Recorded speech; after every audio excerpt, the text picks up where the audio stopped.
Welcome to this episode of Chakmah, Choter, number 11, I believe, on our series. We're actually going to venture into a place where the title Choter is not mentioned, but it's still speaking of the same individual. And so as we pursue our understanding of the person that King Dode wrote about throughout the entirety of the 14th Mashal proverb, and that Yeshayah, the great prophet, chronicled in the whole of the 11th chapter of Yeshayah, Isaiah. We are moving to the second to the last prophet, Zechariah, because he presented a great deal of information about the last two witnesses, also about the conditions that they will encounter and what Yahweh is going to do surrounding these witnesses. So there's a lot we can learn about the identity of this man and the symbolism that Yahweh is applying to them, as well as how they are presented even to the prophets. And this is an interesting discussion because the Malach that is speaking to Zechariah, he is holding the prophet to a very high standard. And that's interesting because clearly Zechariah was an extremely well-informed individual, very intelligent as well. And so as the Malach provides this prophetic narrative through the symbolism that he was using of a menorah and of olive trees, he is expecting a great deal from Zechariah, and yet Zechariah in this case does not come through. I don't think he ever understood what he was seeing, and so he is a prophet by reporting what he saw.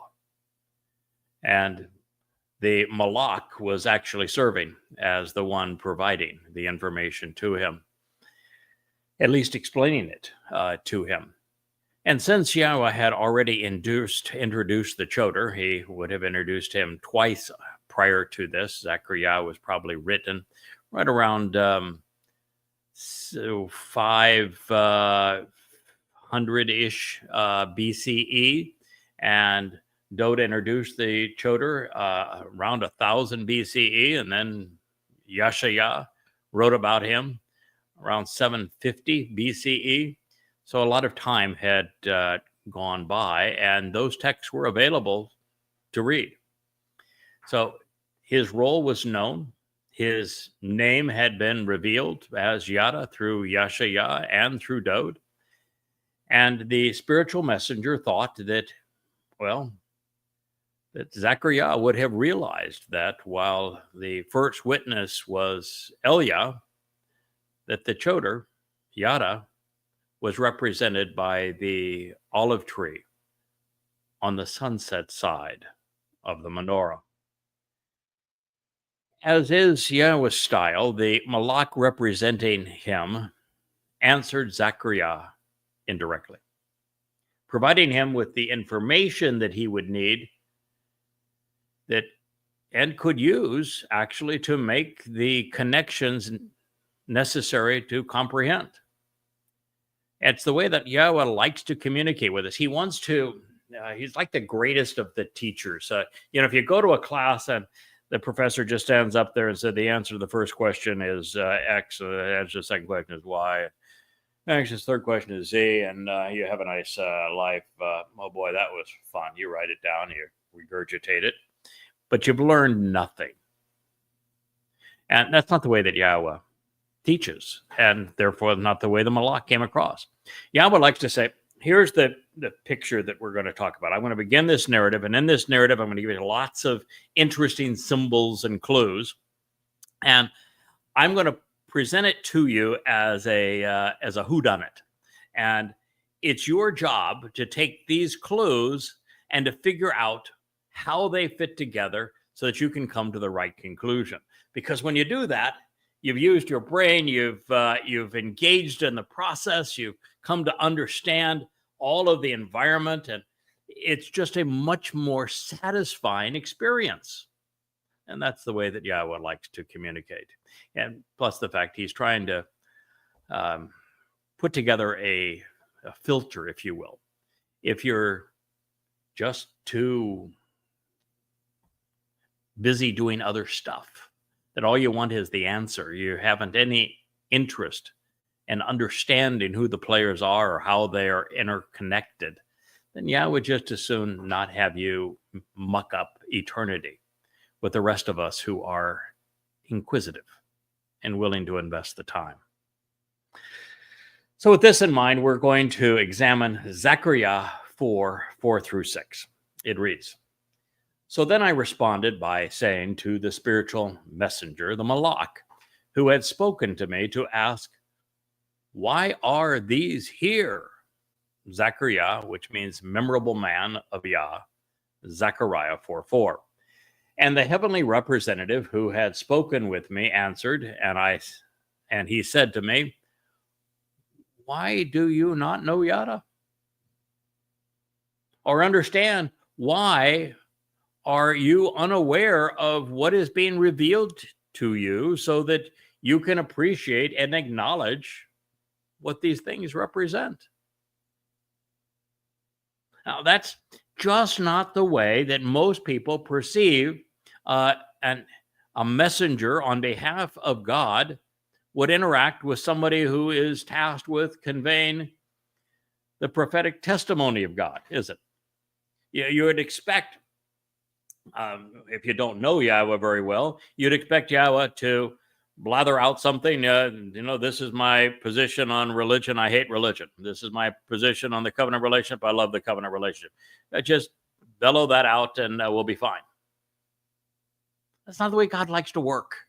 Yes, he will speak through a prophet and he will say, "Tell the children of Israel the following." And God will say, they hate their religion and they should focus on the relationship. My name is Yahowah, and I'm really upset that they have erased it. And God will make statements like that, and prophets will write it down.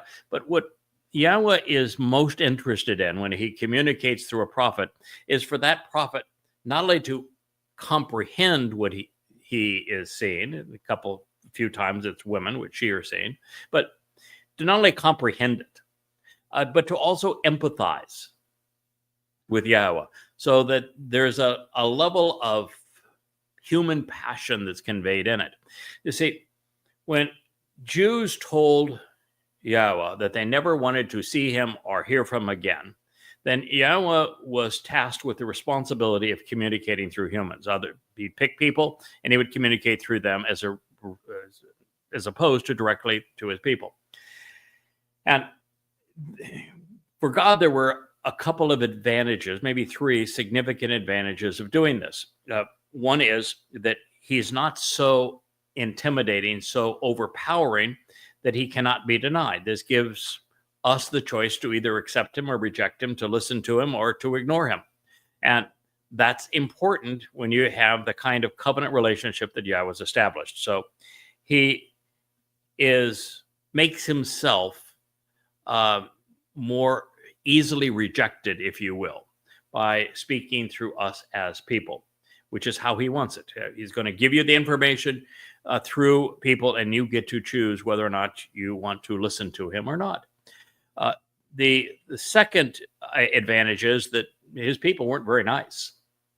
Just the fact is that the history of the Jewish people relative to Yahowah is horrendous. You've abused God in every possible way. You have been obnoxious to God, and God is so angry with you that the last thing he wants to do is to have to speak directly to you.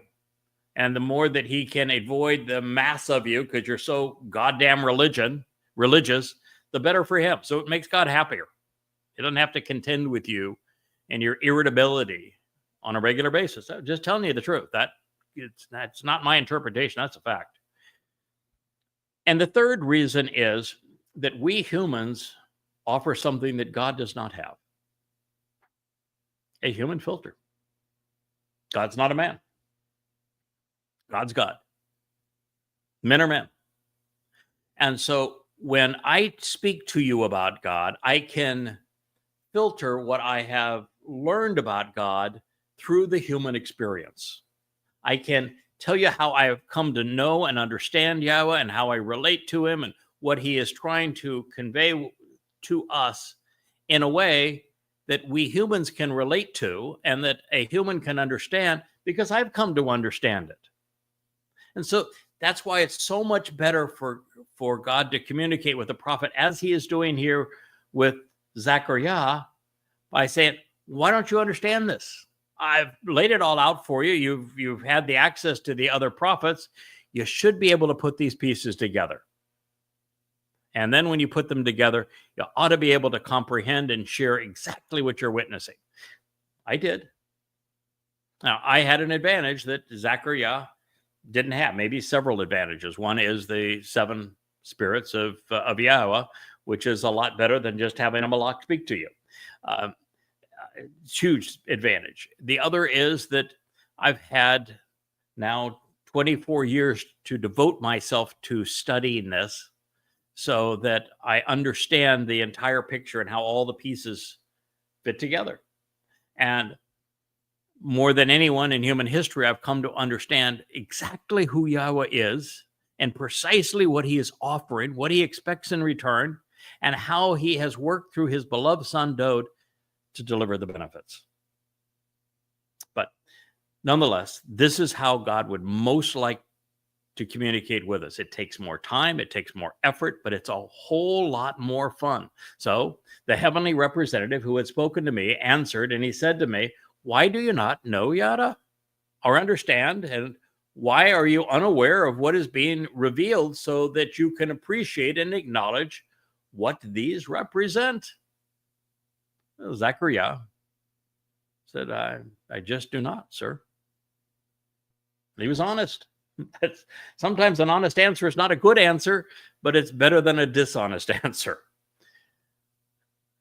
And of course, it's humanity's fault. We have been given the information we need to understand regarding who is doing what, when, where, and why in God's overall plan. While he was not guilty of it, the biggest culprit is religion, because it tends to corrupt and counterfeit everything.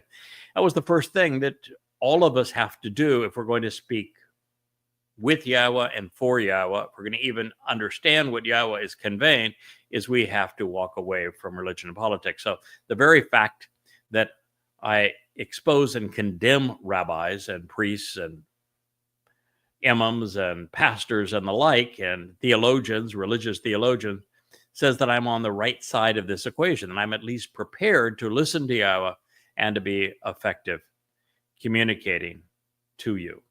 And that's important. But the other part of the equation is that you need to build this foundation of knowledge so that you're in a position to process it in a way that you come to understand. And then when you do, you need to share what you've come to learn. So that is what God wants us to do. Now, in the case of Zechariah, to be fair, YAHOWah did not want his people to know this. And you might say, well, that's why would God have a revelation if he didn't want his people to know it? Well, it's because his people were so religious and so hostile to him that they would have used the information, had they understood it, to promote their religion and twisted the message that God was conveying. It is much better that they just scratch their head and say, like Zechariah, I don't get it. I don't know what these things represent. And therefore, they're not fooling anyone. So that is why, for the longest period of time, it was necessary. And as a matter of fact, in Judaism, for the very fact that they have erased YAHOWAH's name, it's actually better, because if they were promoting Judaism under YAHOWAH's name, it would mislead far more people than them being opposed to YAHOWAH's name. But there comes a time when God's people have to know, when the blinders have to be pulled off, where the light has to shine brightly on what these symbols represent. You know, as we go into Zechariah 6 and we speak of the 4 chariots and what they represent, for the first time ever, you're going to know exactly what each is designed to accomplish, because the time to know is now. So in this case, the Malach, or the spiritual messenger of Yahweh, is introducing the first of the two final witnesses. He is not only conveying the word of Yahweh, his mission is to oppose Zerubbabel. Zerubbabel. What is Zerubbabel? Well, Zerubbabel is the nauseating seed of the Lord and the confusion sown by Babylon's propensity to commingle. Then he answered, and he said to me, this is the word of Yahweh against Zerubbabel, the nauseating seed of the Lord, the confusion sown by Babylon's intermixing. It is to and in opposition to Zerubbabel, that which is sown and scattered by Bel, the Lord, on behalf of the confounding nature of Babylon.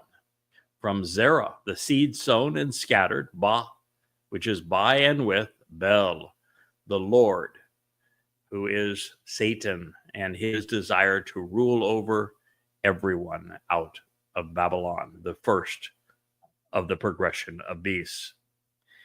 It is to say, not by might, ability, or wealth, not with physical strength, nor with one's capabilities, not with armies or troops, not with religion or politics, and not with force or authorization from a human institution, nor with personal qualifications or power, not with mighty deeds or status, even not with resources and possessions, and particularly not with violence, but in actuality and certainty, instead,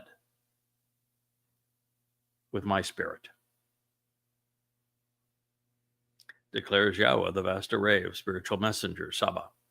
Zechariah, a memorable man of Yah, Zechariah 4:6. Wow. So what do we have here is he said, all right, this individual that is represented by the olive tree on the sunset side of the menorah. You see the menorah over my left shoulder. God wanted to make certain that this olive tree was planted right beside that menorah. And he is saying that he is conveying the word of God. Well, where would you find the word of God? In the Torah, the Nabiim, the prophets, and the Mizmor, the Psalms, the writings. So where you're going to find the word of God. So this individual is conveying the words of God. He's doing exactly what I'm doing now. He is presenting the prophetic testimony of Yahweh. And he's doing so under Yahweh's name. This is the word of Yahweh, not the word of Hashem, not the word of Adonai, not the word of G-D. That's the word, the Debar of Yahweh. You know how many people are doing that in today's world? Oh, you came to the right place. You're looking at him. And he is speaking against this nauseating seed, this offspring of the Lord of confusion. Zeru is from Zerah, seed, and Babel is the confusion of commingling and intermixing religion and politics in Babylon. And Babel is the basis of the word Bible, and it means with Bel, the Lord. And the Lord, according to Yahweh, Satan. Remember when Eliah went to confront the religious contingency of Israel at his time in his day, and he not only debated, confronted, exposed, and condemned, and later even killed the prophets of Baal. Baal and Bel and Babel, all the same, as well as the prophets of Asherah. Asherah would be the basis of Christianity today. She's the one who celebrated Easter. She's the one who is the mother of God, the Queen of Heaven, the Madonna and Child. So this is who he's opposing. And it's true. Oh, how did I begin my work with Yahweh? He asked me to expose and condemn Satan as Allah in goddamn religion. First prophet of doom and now goddamn religion. And that's a hell of a way to start. But it is a direct assault on Zerubbabel. After that, I was asked to express why Yahweh asked Hosea to marry a religious prostitute so that he could empathize with Yahweh's relationship with the adulterous woman of Israel and why he had to divorce Israel. And then right after that, my job was to expose the Lord of Christianity, Zerubbabel again, and the false God that is Jesus Christ, the impostor that robbed Dowd of his due. This was my mission right from the beginning. And so God is saying it's not by charil, physical strength, by armies or troops, certainly not with religion or politics, and not by the imposition of force or a kind of authority that is lorded over men. But instead, with my spirit, declares Yahweh. And what do we know about the Choter that distinguishes him from all others? What should Zechariah have known about Yada as the Choter? Because the Choter is introduced as Yada, and we're told that the Choter uniquely has the seven spirits of Yahweh. No other person in human history is afforded the seven spirits of Yahweh. And therefore, with the moment that the spiritual messenger was conveying that this will be accomplished with Yahweh's spirit, his ruach, the answer was obvious. He should have recognized him instantly at that point. That's why Isaiah is so important. Excuse me one second. My Labrador likes to, as I've said, she's a bit of a neurotic dog and goes after herself if I don't pay attention to her and tell her to stop. So I got her attention. Now, this is not to say that the two messengers represented by the early and late olive trees would be, well, they will be firmly rooted in the ground. This is part of the message of why the metaphor of an olive tree was chosen. And they're firmly rooted in the land of Yisrael. As a matter of fact, when you're speaking of a Choter, he's a stem off the main branch. And the main branch, of course, is Dowd. And he's the sucker that gives the fallen stump of the olive tree representing Yisrael new life. So the Choter is, in fact, a symbol that is directly related to the olive. And it's the Choter that is responsible for harvesting the Teruah Lakat gleaning, where he strikes the olive tree and dislodges 2 or 3 ripe olives ready to be harvested at the uppermost branches, representing Yehudim, and in the branches that have been cut away, 4 to 5, representing 7 total between the cutaway branches, which are Yisraelites, and those in the uppermost branches, Yehudim. So he even is harvesting from an olive tree. All of that communicated by Yashayah, Isaiah, who wrote several hundred years before Zechariah. So this is to say that both of these messengers, represented by these olive trees on either side of the menorah, would be firmly rooted in the land of Yisrael, and they would produce a fruitful harvest of olives. Olives represent Yehudim. They will accomplish this by sharing the words of Yahweh from the Torah and from the Nabi. And in this way, they will enlighten those who listen, which is the reason that they are positioned on either side, of course, of the menorah, which is God's symbol. And God's symbol also for the 7 mikra and for the covenant. You know, you've got 7 colors in the rainbow. You've got 7 lights on that menorah. You have 7 moed mikra, which is the path that we walk from human problems to God's perfect realm.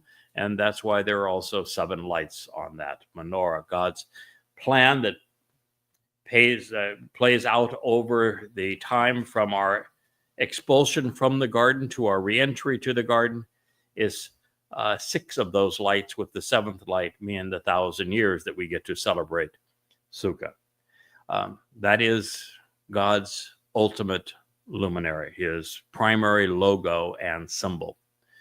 So Elia, as we look at these witnesses, was the most effective of Yahweh's prophets when railing against Zerubbabel, the nauseating and scorched seed of the Lord, and the confusion sown by Babylon's commingling.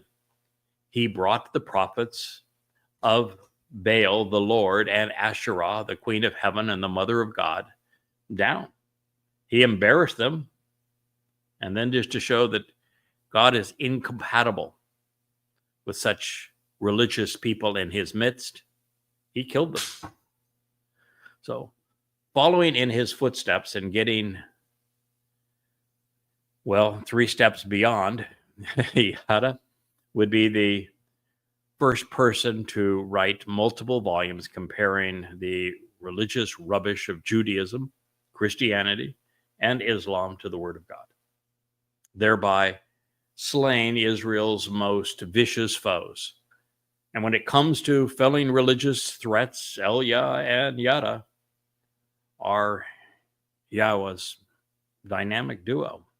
And they're going to enter Jerusalem and convey Yahweh's message to dramatic signs from the sky above that Yahweh will present beginning on the 4th of April. That's the 1st of Abib in 2030, the halfway point of the time of Jacob's troubles. And this means that the 2 witnesses will be, especially effective, speaking out against that which is sown and scattered by Babel, the Lord, being with the Lord, particularly in association with Satan's affinity for the confounding nature of Babylon. Religion is the byproduct of intermixing and commingling the truth with lies to effectively deceive. And you want to think this through. At this time, you're going to have the ultimate beast, which is the beast of Roman Catholicism. You know, that when Dode was explaining the migration of the beast to Daniel, and he began with saying that the whore that begot the beast is Babylon, where religion and politics were intermingled, and where the religions that are now practiced as Judaism, Christianity, and Islam were ultimately derived. And then it progresses from the horrors of Babylon through Media Persia, through Macedonian Greece, through the bloody red nature of Rome, and then ultimately to the Roman influence, the Roman Catholic Church, that would tread upon the whole world. And as the Roman Catholics, starting tomorrow, pick their next pope, all of the candidates will be anti-Semitic. All of the candidates will hate Jews. They will despise Israel. They will. This last pope is going to be worse than most. And there's even the possibility in the top 5 candidates that, although he's a little young for the job and he hasn't been a cardinal very long, but Pizzaballa, who's a cardinal over Jerusalem, could be the pick. And with so many of these events playing out in Jerusalem, he would be the devil's advocate. in this role. So we are nearing a time where we're going to see Zerubbabel everywhere. It is through Babel that the adversary first beguiled Yahowah in the garden, and it remained his strategy ever since, which explains why the Talmud, the Zohar, the New Testament, and the Quran contain so many misappropriated and misquoted statements from the Torah and prophets. They're filled with them, always twisted, always misrepresented.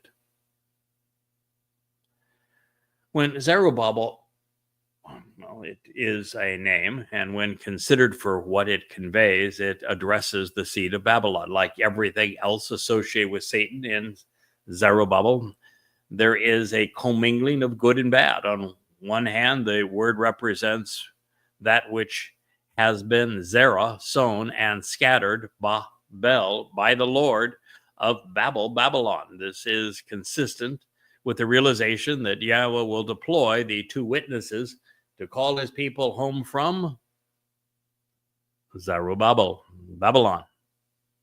Come out of her, my people. And speaking of Babylon, the man named Zerubbabel came out of Babylon in one way, but not in another.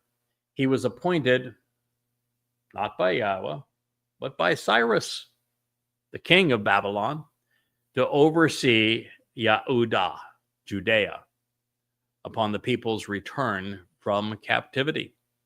So while he walked out of Babylon, he carried its influence with him. He represented the influence of Babylon. Further, with only one exception, he is always mentioned in the entourage of Yahusha, the high priest, whom Yahowah called perverted and disgusting in Zechariah 3. And Haggai, it gets a bit more interesting because in 1:1, Zerubbabel is introduced as the governor of Yehudah, which is to say he has been appointed by King Cyrus of Babylon to this rank. Then it is Yosha ben Yahusadak, the high priest in the previous revelation, who announced that Yahowah has decided at this time that this is the occasion for the house of Yahowah to be rebuilt. However, if Yahowah was speaking through him, why was he so thoroughly disparaged in Zechariah? And in Zechariah, he is absolutely disgusting from God's point of view, completely unqualified, which is why he has to be replaced with Dode when we return and the mercy seat of the Ark of the Covenant is to be anointed to fulfill Yom Kippurim. Now, that notwithstanding, we read the entire remnant of the people listen to the voice of Yahowah as conveyed through the words of Haggai, the prophet. Further, Yahowah stirred up the spirit of Zerubbabel, governor of Yehudah, and the spirit of Yahusha, the high priest, and the spirit of all the remnant of the people, and they came and worked on the house of Yahowah. Haggai 1:12 through 14. Well, considering Yahowah's negative assessment of these bad actors in the previous prophecy, it appears that God was using them much like he had used Cyrus. Now, there are no actual fulfilled prophecies in Haggai, so we have to be somewhat suspect. We can't say for certain that it was inspired by God, even if they use Yahowah's name, even if they have a reasonably accurate historical representation of these events, because it is only by prophecy that Yahowah affirms that he has spoken through an individual. Now, there is one final mention in the short 2-page declaration of Haggai, regarding the man born and bred in Babylon. And this is the final line, and it reads, "Say to Zerubbabel, the governor administrating the district for the king, the lord of the district from Old Aramaic and thus Babylonian origin, of Yehudah, saying, I will shake up the heavens and the earth. I will overthrow the throne of the kingdom of the monarchical governments. I will decimate the militaries. I will decimate the militaries of the governments of Gentile nations. I will destroy the mobilized weapons of war and those who drive them. I will send their airplanes crashing down with their pilots abandoning ship, everyone falling by the dagger and sword by his brother and countryman. On that day, declares Yahweh of hosts, I will grasp hold of you, Zerubbabel, son of Shealtiel, who has served my interest, declares Yahweh, and I will cause you to be like a signet, an implement to make an impression, because of you, I have made this decision as will be the best option, declares Yahweh of these spiritual messengers. Well, the most positive spin that can be placed on this is that Zerubbabel was similar to the Babylon king who had sent him. And Yeshaya 45, God said that the arrogant and the murderous pagan monarch, thus says Yahweh to his anointed, to Cyrus, for the sake of my associate Jacob and Israel, my chosen, I call you by name. I name you, though you do not know me. They were being used on behalf of Israel, but they will not see either of these Babylonians in Shamaim. So I think that's the best way for us to explain what we have just witnessed. Therefore, just as Yahweh denounced Yosha and his entourage, which included Zerubbabel, in Zechariah, and concluded his assessment of him by suggesting that he is the very insignia of Babylon that has necessitated the demise of its modern incarnations, we're wise to see Zerubbabel as the seed of Babylon. As talented a debater and orator as was Elia, I suspect that even the prophet will be pleased to know that his witness will be enlightened and empowered by the Spirit. He went after Baal, the Lord, previously and made mincemeat of Satan and his prophets. But a lot has transpired in the ensuing millennia. And the forces of evil have honed and they have diversified their game. And the two most pervasive captivated attention by pilfering the things of God, corrupting them, and intertwining those perversions with a plethora of their own would be represented by Christianity and Islam, later developments along the way. As we know, Yahweh used an ordinary man coupled with a strong and forceful hand to withdraw his people from Mitzrayim. But this final mission is different.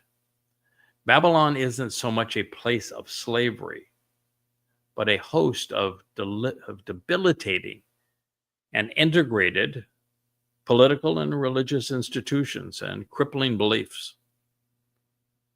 The havoc brought to bear on Israel in the end by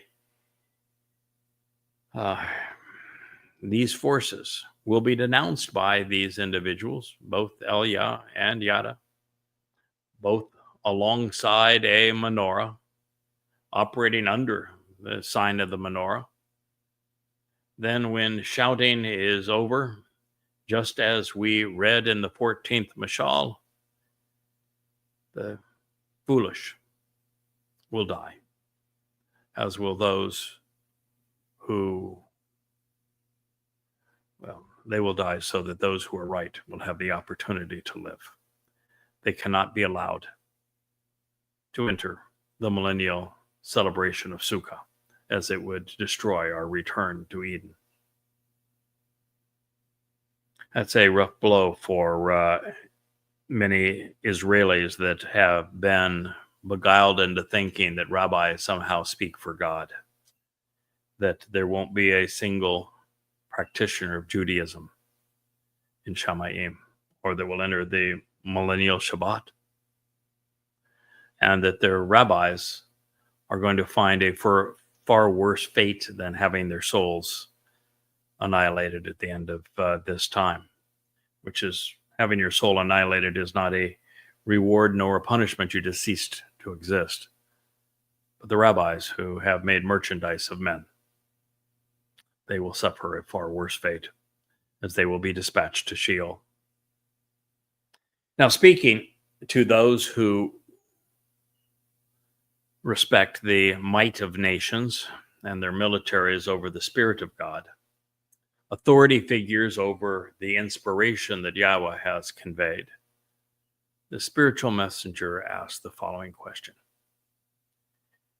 do you think you are a great and prominent figure? Before the presence of Zerubbabel, the confusing seed sown by Babylon, there will be a leveling out of those no longer upright. Then he will remove the capstone amid deceitful and destructive shouts of show favoritism, considering her vast popularity. Zechariah 4:7. I don't know how many times, but it is often that I have been told that you can't be right as a single individual, and the billions who believe Christianity and Islam are all wrong. But yes, it's true. The things which are popular are never of God. Things of God are Kodesh, they're set apart, they're unique, they're uncommon. Most common things in our society have been and continue to be religion and politics. If you are into religion and politics, then you are common. And the fact of the matter is that the common is of man, where the uncommon is of God. And so God's not looking for a prominent individual that he would, Trump said yesterday that he was the chosen one. If you are a politician, you are not the chosen one. If you are a religious cleric, you are not the chosen one. The chosen one was chosen at 8 years old, shepherding sheep. He had absolutely no political, no religious, no scholarly qualifications whatsoever. He was not a great warrior. He was not a great leader. He was not a great orator. He was out tending sheep. When Yahweh reached out and chose to work through Moshe, he was an 80-year-old, broken down shepherd in Arabia.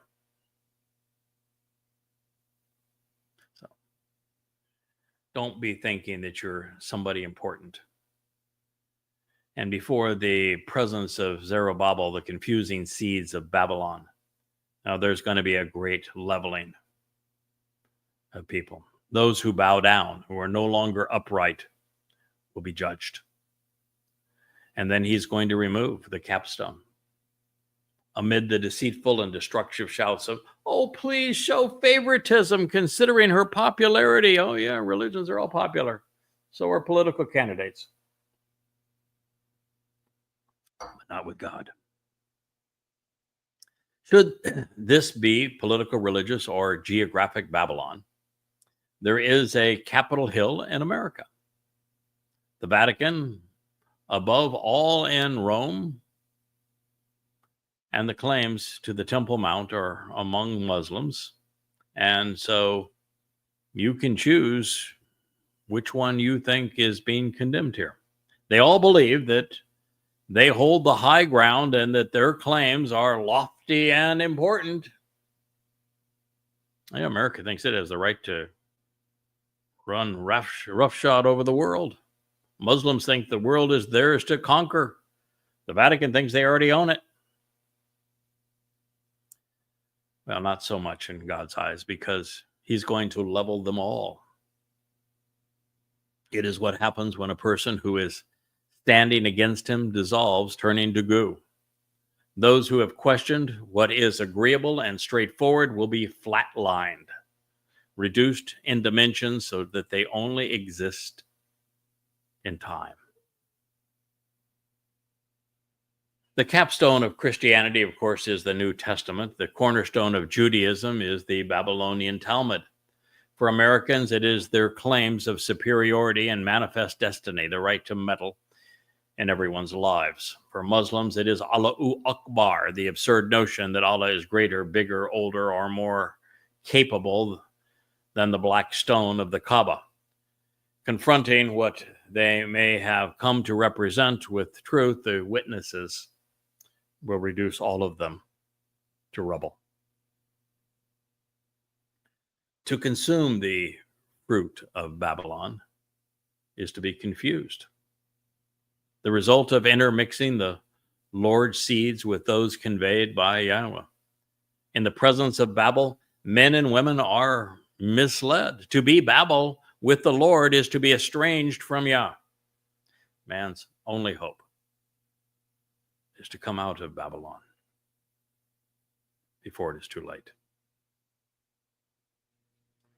This is our mission, to call you out of the Babel of religion and of politics and of militarism and conspiracy.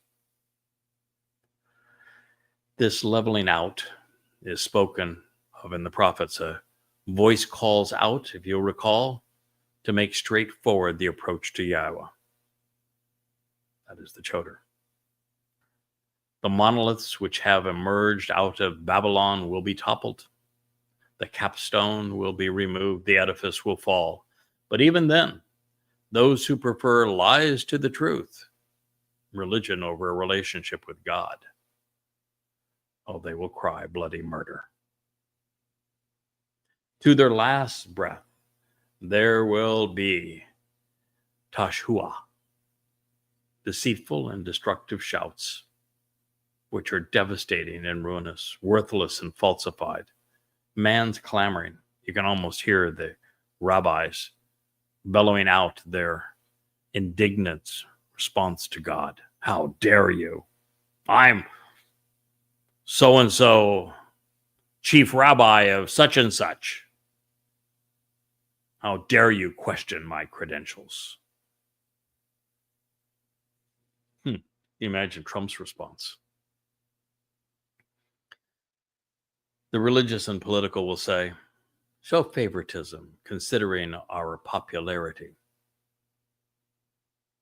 Out of their minds, the faithful will shout, Chen Chen, Lahi, show some respect, and be accepting and tolerant. The masses will not like the hateful rhetoric brought to bear against Christianity, Judaism, Islam, and progressives by the witnesses. They will bring it. Well, I loved every word spoken by Elia. The world's going to be enraged by his style. And I'm here to tell you that Yada is going to be similarly received. He doesn't hold back. The battle between Yahweh and the Lord, God and Satan, we're going to find that those who are religious are going to shout, grace, grace, but it's not going to prevail. The menorah does not shine on behalf of the religious. It is only by coming out of Babylon that something positive becomes possible for any person. But even then, we must stay the course and be appropriately guided and motivated to prevail on behalf of Yahweh and his people. Then the word of Yahweh came to exist inside of me, saying, the actions of Zerubbabel, the seed of Babylon, established a foundation for the house but under his influence, it would come to a violent end, and he was greedy for unjust gain. And therefore, you will know that Yahweh of the spiritual messengers has sent me to you. Because why decide and show contempt for this insignificant day when you can delight in seeing the plumb line in the hand of Zerubbabel? These 7 eyes of Yahweh, they will roam throughout the entire land. Zechariah, remember Yah? Zechariah 4:10. Pretty clearly, God wanted to have a second temple built, but didn't really much care what it looked like. He didn't have anybody that would be using it correctly, no one who would enter it who was appropriate. Going to be destroyed by the beast of Rome anyway. His love and devotion was for the one that he oversaw in terms of its design with his beloved son, Dod. That his son had purchased the Temple Mount for it to be established there, that they had discussed building it. And his delight is knowing that his son, Dod, will get to build the ultimate temple of light, this home to Yahweh's name when he returns. This interim one, well, there's really not a lot said about it. And the last prophets say so little about it that it really isn't of significant concern to God. And clearly, from his point of view, Zerubbabel was a bit of a crook. Now, Zechariah clearly was a prophet. He's not a reporter. So announcing the completion of the second temple was hardly news, and certainly not going to validate his credentials. It would have happened before he wrote this. But what was prophetic and validating, especially with a copy of this prophecy dating to the 2nd century BCE, is that in 70 CE, as foretold, the house of Yahowah, Batzah, came to a violent end as a result of those greedy for an unjust gain. It would be broken apart and torn down, ceasing to exist as the Romans pilfered it to fund the construction of the Roman Colosseum. The prophecy was fulfilled. Zechariah qualifies as the righteous role of a prophet. What Yahweh appears to be saying is that we should not be bothered that he used the likes of Zerubbabel and his priests, along with their amalgamation of religious and political cohorts, to rebuild the temple that the Babylonians had torn down and that the Romans would abuse. There simply weren't any good guys to work with or through. Further, what they were going to build would be misused by Yehudim and then ripped apart by Rome, the seed of Babylon. They took its riches to fund the construction of their abhorrent Colosseum. It was just part of the drama of the beast of Babylon, evolving through Persia to Greece into Rome and then to Roman Catholicism. Therefore, we should see the humor, I think, and at least the irony, and the seed of Babylon holding the plumb line for what the Babylonians destroyed. The 7 eyes of Yahweh roaming the land seem to attest that to this, God was aware of what was going to happen. So he watched as the world devolved to the precipice of self-annihilation. As for Zechariah, he was still stuck on finding an answer to his original question. So, why are these 2 olive trees doing here? It was then that I interjected, thank you very much for the story on Zerubbabel, but could you please explain the olive trees? It was then that I interjected and asking of him, who are these two olive trees? Well, at least he knew they were people on the right of the menorah and on the left of it. And when I made a second request and asked of him, who are these two stems, these sprigs, speaking of smaller shoots off the main branch, Choteresque, don't you think, of the olive trees which are within reach of the two golden pipes, the conduits to transport the oil to feed the lamps, pouring forth out of them that which is golden, brilliant, and shimmering, valuable, and desirable. Zechariah, remember Yahowah, 4:12. Well, Zechariah understood the metaphor of the menorah and appreciated the symbolism of the olive trees. He wanted to know why there were two of them, and he wanted to ascribe names to them so that they were properly identified. In the process, the prophet offered, I should say, really some useful insights. He inferred that the operative portions of these olives were shibboleth. That means they were smaller stems off the main branch. And that is to say, they were Choteresque. Further, they were near the source of the olive oil, within reach of the two golden conduits, one on Pesach, Matzah, and Bakurim, and the other on the other side, Teruah, Kaporim, and Sukkah. As a result, that which is ha-zahab, brilliant and valuable, well, it would flow out of them.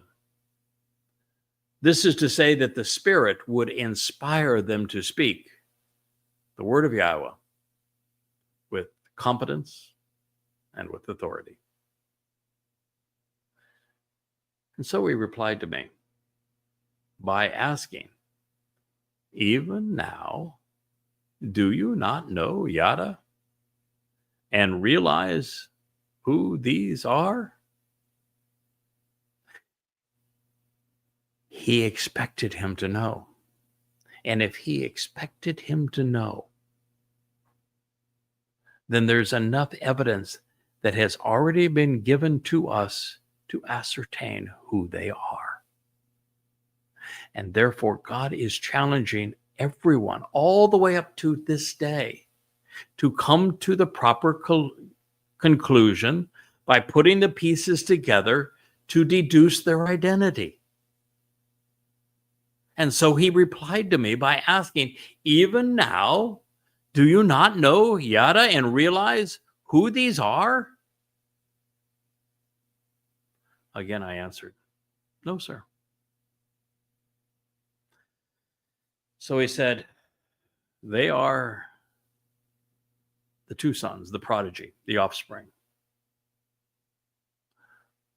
of the olive oil, and thus anointed ones, who stand present and before Yahowah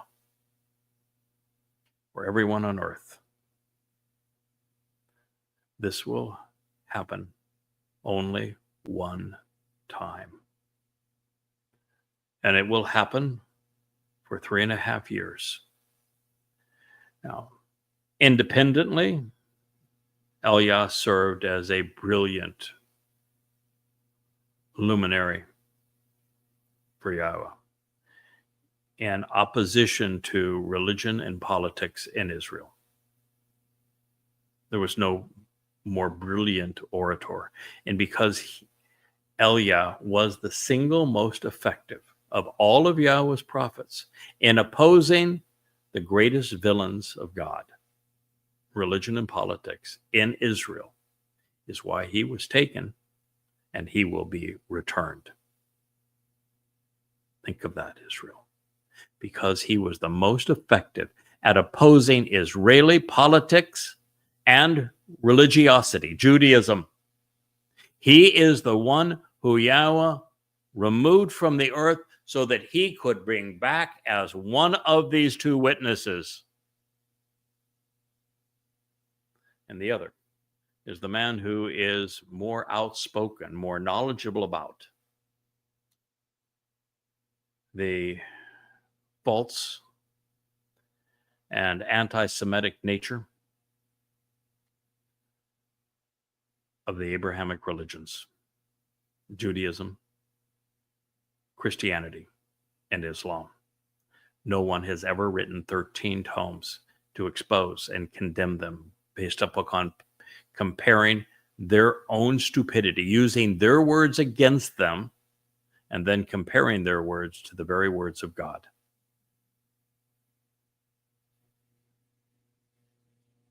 They are the two olive trees. They've both been anointed spiritually by Yahweh. They're both represented by the idea of branches and stems, as is the Choter. They both stand before Yahweh on behalf of everyone on earth. They will speak from the Temple Mount, purged of all religious buildings and artifacts. And they will literally speak before Yahweh because Yahweh is going to be more engaged and demonstrative at this time than any other time in his history of interacting with humanity. He's going to raise the Nesh, which is these volumes that I have written, along with the Yada Yahowah blog that we have produced. He's going to raise his symbols. He's going to have a giant flying scroll that will be some 30 feet by 10 feet tall, enormous, that will be hovering above the two witnesses. He's going to have the miracle of the destruction of the Dome of the Rock and Alaska Mosque, the Dome of Ignorance and Oppression, and the Mosque of Demons and Death, obliterated. He's then going to coordinate the events of the sacrifice and the funeral proceedings of the Adamah Parah, the red heifer, to purify the adulterous woman of Israel for Dod's return. He is going to be exceedingly active. I think it is likely that he will lift up copies of the original 2 tablets that he carved in stone so people can see exactly what he had to say. I think we're going to see portions of the original autograph of the Torah scroll. I wouldn't be surprised if we see the Ark of the Covenant. And I know we're going to be living in a replica of the tent of the Restoring Witness on top of Mount Moriah at this time. And we will be superhuman. Spiritual messengers, like the Malach here. We'll be able to speak in any language, comprehend any language,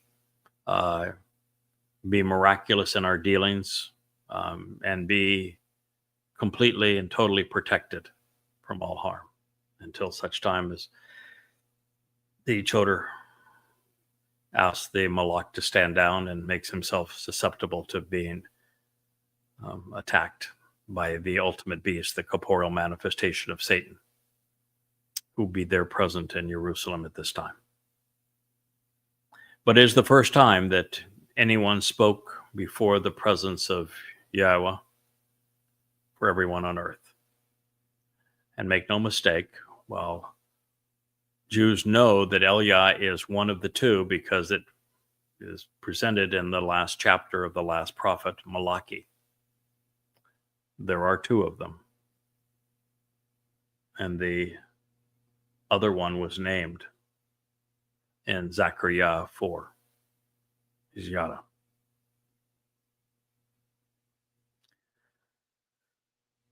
So this would make the two olive trees, those two witnesses, Elia and Yada, children of the Spirit, beneficiaries of the anointed Messiah, Dowd. We're going to present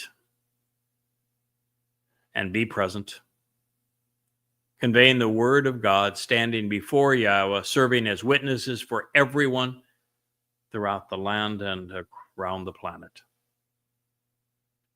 Now, as an interesting aside, 3 years ago, I was sitting at my desk contemplating a translation and preparing it for the Shabat Torah study on the Yada Yahowah radio. Remember, many of you do, the old blog that we used to call Blog Talk Radio, and all the issues we had with them and how primitive all of that was compared to what we're able to do now. Well, at the time, my fiance, now my wife, asked, so, what's going to happen to the scratchy and itchy one? She didn't call her that at the time. She wasn't scratchy and itchy then. She is now. Asher was our Labrador puppy at the time, after the upcoming harvest. And I said, well, good question. Let's ask Yah, can we bring her with us? To which Yahweh said, so where do you think you're going? Why do you think I named one of the two witnesses and then provided all of the clues necessary to identify the other one? Well, little did I know at the time just how prophetic Yahweh's answer would be. This is because while I will be leaving briefly on Shabuah, I will be returning shortly thereafter to fulfill this role. And then on Towrah, I'm not going anywhere. I will have been asked to sacrifice my life for the surviving remnant of Yisrael to prepare them to meet with Yahweh and Dowd.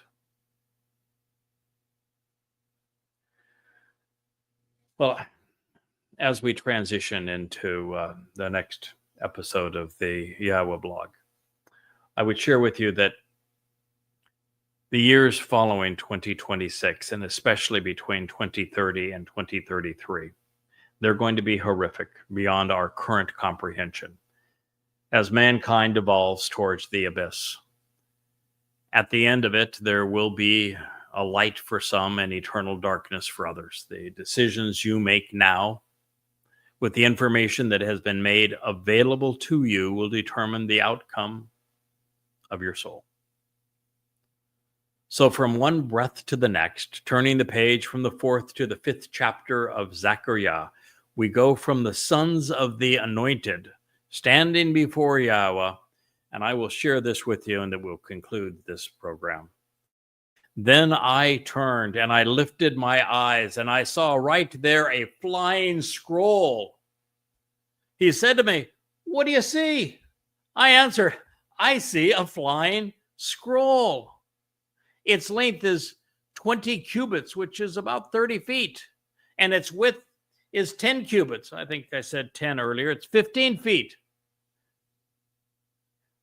It's kind of the same proportions that we see now in our widescreen televisions and our widescreen computer panels or our telephones when we turn them in the horizontal direction, isn't it? It's about the proper dimensions for a YAHOWAH blog. But it's also a wonderful dimension to present what Yahweh has written in these books, or what he would convey directly to his people. Although I don't think this is actually Torah, because God says, I'm not speaking to them directly again until the relationship is reconciled. And so I still think he is speaking to his people through his witnesses. So in our next episode of Chakmah Choter, which we will air tomorrow sometime around lunchtime, hopefully Atlantic time, we're going to delve more into this flying scroll and to what's going to transpire in the skies above the two witnesses standing on the Temple Mount and speaking to the entire world on behalf of Yahowah. So this is the Yahowah blog, and I thank you for listening. Good evening.